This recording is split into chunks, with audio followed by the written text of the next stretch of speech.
अनासिर असली, ठीक है। अनासिर, किसी का कहना था अनासिर असली दो हैं, वो कौन कौन से? नार और अर्ज, यानी आग और ज़मीन। अनार्ज व अर्ज अंसुर असली हैं। बाज़ हुक्मा का ये नज़रिया था कि आग और मिट्टी सिर्फ ये दो अंसुर हैं, और अपने इस दावे की दलील उन्होंने ये पेश की कि जितने मादे हैं वो आखिरकार इन्हीं दोनों अनासिर की तरफ मुस्तहील होते हैं, और ये दोनों आग और मिट्टी इंतहाई अनासिर हैं जो मज़ीद अनासिर की जानिब से मुस्तहील नहीं होते। दीगर अनासिर हवा और पानी खिफ़्फ़त और शकल के इंतहाई दर्जे पर नहीं, बस आग और मिट्टी यही दो अंसुर है जिनमें से आग खिफ़्फ़त की इंतहाई दर्जे पर और मिट्टी शकल के इंतहाई दर्जे पर है। हवा बुझी हुई आग की एक सूरत है जिसमें पानी के बुखारात के शमूल की बिना पर किसी कदर शकल पैदा हो गया है, और पानी खलखल मिट्टी की एक शक्ल है जिसमें आग शामिल हो गई है। अर्ज़ और माँ अंसुर असली है, किसी का कहना था कि ज़मीन और पानी अंसुर असली है। किरका नाफुस सिर्फ मिट्टी और पानी को तस्लीम करता है, उसको इस अक़ीदा की जानिब लाने वाले ये ख्याल है कि यानी ये इसकी तरफ क्यों अट्रैक्ट हुआ, उसका रीज़न ये है कि मुरक्कबात को जिस तरह कबूल अशकाल के वास्ते रतूबत से बेनियाजी हासिल नहीं हो सकती, यानी कि कोई भी मुरक्कब कंपाउंड हो, जैसे कि कोई कंपाउंड हो, उसको हमारी रतूबत चाहिए ही होती है, यानी कि थोड़ा लिक्विडिटी उसको चाहिए होती है, फ्लूइडिटी।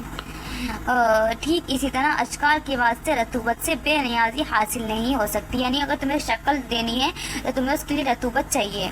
रतूबत जिस तरह आसानी के साथ अशकाल को कबूल कर लेती है, यानी शक्ल को कबूल कर लेती है, इसी तरह निहायत सहूलत से इन अशकाल को तरक करने की सलाहियत भी रखती है, यानी इतनी आसानी से उसकी शक्ल को हम छुड़वा भी सकते हैं, उसकी शेप को हम छुड़वा भी सकते हैं। और जिस तरह यबूसत अशकाल को दख्त से कबूल करने की मुआविन है, यबूसत यानी कि बोलते हैं ना, जैसे कि सूखा हुआ, ड्राई, इसी तरह उसको महफूज रखने की भी सामीन है, यानी कि महफूज यानी कि जो शक्ल हमने बना दी वो बनी रहेगी। बस हर एक जज़ू में रतूबत की ज़रूरत है, ये कि हर हिस्से में रतूबत की ज़रूरत है, जिसकी वजह से वो आसानी के साथ तरकीब अशकाल को कबूल कर सके, यानी रतूबत की वजह से हम शक्लें बदल सकते हैं। और दूसरी तरफ यबूसत की भी ज़रूरत है, और यबूसत की यानी कि ज़मीन अर्ज़ की भी ज़रूरत है, क्योंकि वो महफूज रखती है और रतूबत उसको शक्ल बदलती है, ताकि तरकीबी अशकाल आसानी से ज़ाइल ना हो, यानी बर्बाद ना हो। मुशाहिदा से मालूम होता है कि जज़ू रतब पानी और जज़ू याबिस मिट्टी है, बस पानी और मिट्टी ही दो अंसुर असली हैं, और हवा पानी के बुखारात और आग हवा में हरकत की वजह से गर्मी पैदा हो जाने का नाम है। अंसुर अनासिर 3 हैं, ठीक है, ये इम्पोर्टेंट है। फिरोलेवस का कौल है, यानी उनका कहना है कि अनासुर असल में 3 है। उसकी दलील ये है कि अंसुर या तो मुंजमिद यानी सॉलिड सूरत में होगा, या सियान यानी लिक्विड में होगा, या हवाई या फिर गैसियस फॉर्म में होगा। अंसुर मुंजमद को अपने मिला यानी अर्जिया, और अंसुर सियार को ज़बीक यानी रतूबत सियाला, और अंसुर हवाई को कबरियत यानी दखानिया के नाम से मौसम किया है।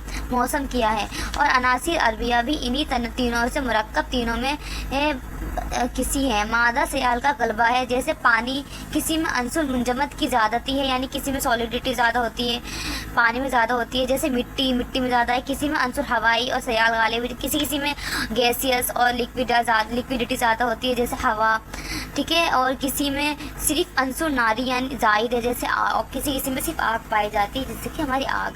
अंसुर असली 4 है, ठीक है। फ़ुक़रात अरसतू, जालिनूर, शेख और जमहूर मुताख़िरीन अनासुर के 4 होने के कायल हैं।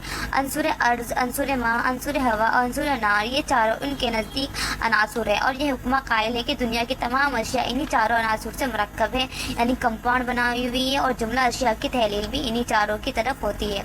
अरबियत अरकान के दलाइल, यानी 4 होने की दलाइल क्या है?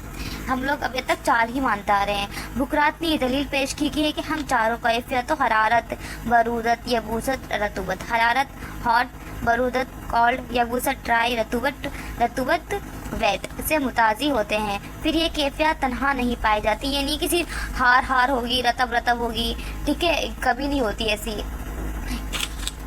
پھر یہ بلکہ ہر کیفیت فائل ہے، یعنی کہ حرارت و برودت، یعنی جو ہمارے فنکشن ہوتے ہیں وہ ہماری ہاٹ اور کولڈنس پہ سارے کرتے ہیں، صحیح بات ہے، سارے فنکشن ہوتے ہیں۔ کیفیت منفلا یعنی رطوبت یا یبوست، یہ تو سب یہ کیفیت منفلا ہے، اور کیفیت فائل ہے حرارت و برودت، یعنی سارے فنکشن ان پر ہو رہے ہیں کے ساتھ مشترک ہوتی ہے۔ اس طرح 4 مرکب کیفیتیں کائنات میں ظہور پذیر ہوتی ہیں۔ ہار یابس، دیکھو ہار اور ہار ہے، اس کے ساتھ یابس ملا دو یا رطب ملا دو، کیونکہ ہمارے فائلے کے ساتھ منفلا ہوگی۔ ہار یابس ہار رطب، بارد یابس بارد رطب۔ پھر یہ چاروں کیفیتیں چونکہ عرض ہیں، اس وجہ سے بغیر محل کے قائم نہیں رہ سکتی، لہٰذا وہ محل جو حامل حرارت و رطوبت ہے، وہ عنصر ہوا جو محل برودت یبوست ہے متکیف ہے، وہ عنصر عرض ہے جو محل برودت و یبوست سے موصوف ہے، وہ عنصر ماء ہے۔ لہٰذا کائنات میں بنیادی طور پر یہی 4 عناصر پائے جاتے ہیں۔ ابن ابی صادق نے عناصر کے 4 ہونے پر اس طرح استدلال کیا ہے کہ ہر مرکب میں رطوبت کی ضرورت ہے، یعنی ہر کمپاؤنڈ میں رطوبت کی ضرورت ہوتی ہے تاکہ وہ آسانی سے اشکال کو قبول کر سکے، یعنی شیپ چینج کر سکے، لیکن اس رطوبت کو خالص نہ ہونا چاہیے، ورنہ مرکب شکل قبول کرنے کے بعد فوراً ہی اسی شکل کی تبدیل کر دے گا، یعنی کہ اب یہ اس لیے نہیں کسی رطوبت کی ہونی چاہیے، رطوبت رہے گی تو وہ شکل پھر سے چینج کر دے گا، بلکہ اس کے ساتھ یبوست بھی ہونا چاہیے۔ یبوست کیا کرتا ہے؟ وہ حفاظت کرتا ہے شکل کو، جیسی شکل ہے ویسی رہنے دیتا ہے، تاکہ مرکب رطوبت کی وجہ سے جس شکل کو قبول کرے یبوست کے ذریعے اس کی حفاظت کر سکے، یعنی کہ فکس رہ سکے۔ اسی طرح سے ہر ایک کو حرارت کی ضرورت ہوتی ہے کہ وہ اس کو موضوع کو طبخ دے، یہی پکائے۔ آگ کیا کرتی ہے؟ پکاتی ہے۔ دیکھیں پہلے کیا تھی، ہم نے شکل کو چینج کیا، پھر اس کو محفوظ کیا، اب اس کو پکانے پختہ کرنے کی باری ہے تو وہ آگ کرے گی، لیکن اس حرارت کو خالص انتہائی درجے کا نہ ہونا چاہیے، ورنہ مرکبات جل کر فنا ہو جائیں گے، بلکہ برودت کے ساتھ اس کو معتدل ہونا چاہیے۔